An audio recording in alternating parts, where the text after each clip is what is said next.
December 2nd, 2017, Austin, Texas, planet Earth. I had just returned from London recently to work for Jose Feliciano and was still a little jet lagged.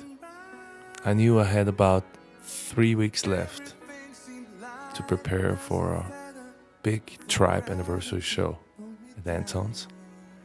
And my goal today was to go back to Cedar Creek and get deep into the music, my musical voice. I wanna know,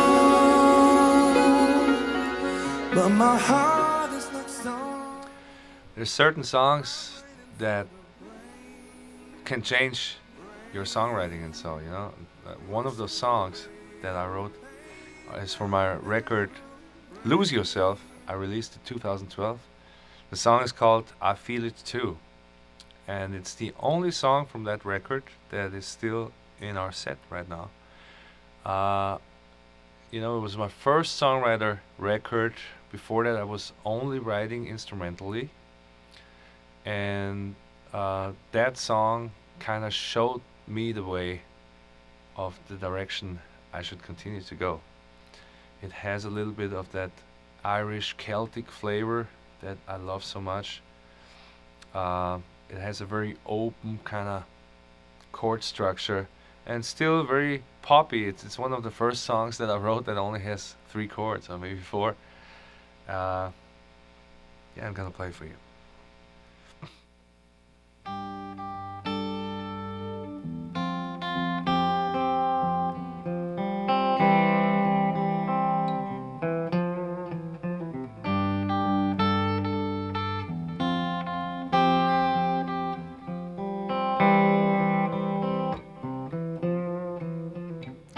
Have you seen the eagle fly high up in the sky?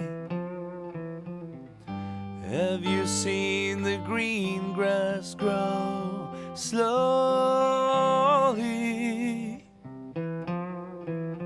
Have you been distracted by chasing your own dream?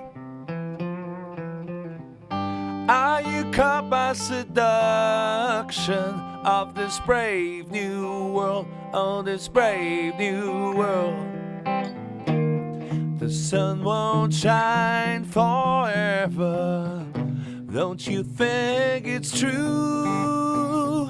I feel it too. Sometimes my days get blue. My days get blue, yeah.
So why do you play music? That's a deep question. You know, my parents asked me that question why I play music several times, and because I was a real good student, and you know, I was good in math, I was good in languages, I never had to study, just everything came easy to me. But somehow when I was a teenager, I decided that music was going to be it for me. And I just felt that music is the strongest language that I know, you know. If I think about all the other skills, all the technical skills, I think music has this unique quality, or art maybe in general, that it combines the emotion and the intellect and just fuses them together perfectly. You know, people sometimes think that as a musician you don't need intellectual skills. I think that's highly untrue. I think that some of the smartest people I know play music, and it just depends on the kind of musician you are. You know, of course there are entertainers that they don't need many intellectual skills, they just perform each night. But if you think of guys like Johann Sebastian Bach, or the kind of more serious musical director, arranger kind of guys, you know, they got it up here as well. And those are definitely the people that I'm striving to be one of, you know. Yeah, so I just have my little setup here. Those are my two main amps. This is an Ampeg V4 from the 70s, and here I got a custom built Grammatico amp. So I'm playing them in stereo.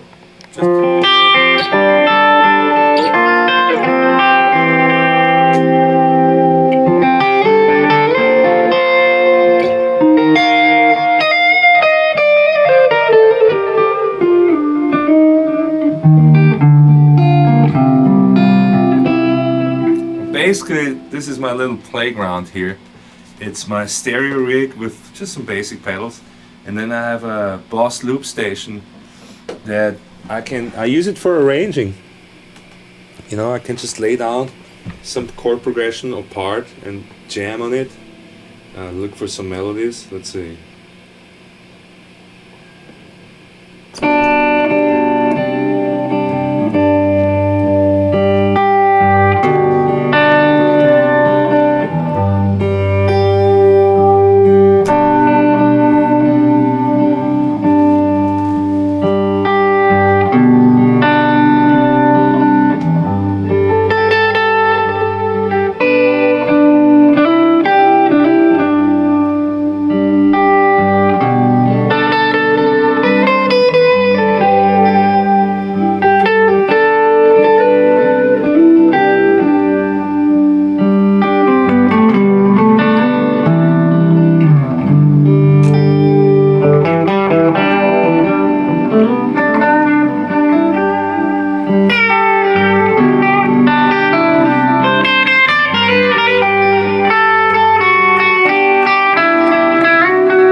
Forever. And out of all those things, you end up with one thing that's like, that's the one, that's really strong, and then, you know, you might build your song around that melody. And so you stumble over it, upon it by accident, and then you're like, wow, that's it, that's what I was looking for. I was never fitted for, not afraid to play in the dark. So what we were talking about right now, you know, really wasn't planning on it too much. It just kind of comes out, but I think the longer we do this, narrow it down, the topics I really want to have in the documentary, it's just going to come out naturally. Yeah. So what is the story? How did you end up at Cedar Creek? Like, I know you guys, you met Jesse, and then you decided you guys gonna do something together. I don't know what's reasons. Like, you guys do the same style of music. You guys. It happened kind of by coincidence. and not coincidence. We were touring in Europe when I heard about the passing of Jesse's uncle, Jimmy LaFave, who owns this studio.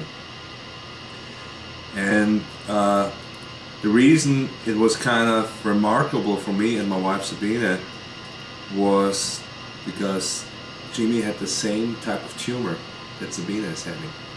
It's a sarcoma, cancer tumor, and he basically just announced that he, there's no hope for him to recover, and he's just gonna pass away and just play a few more concerts before that happens. It was very touching.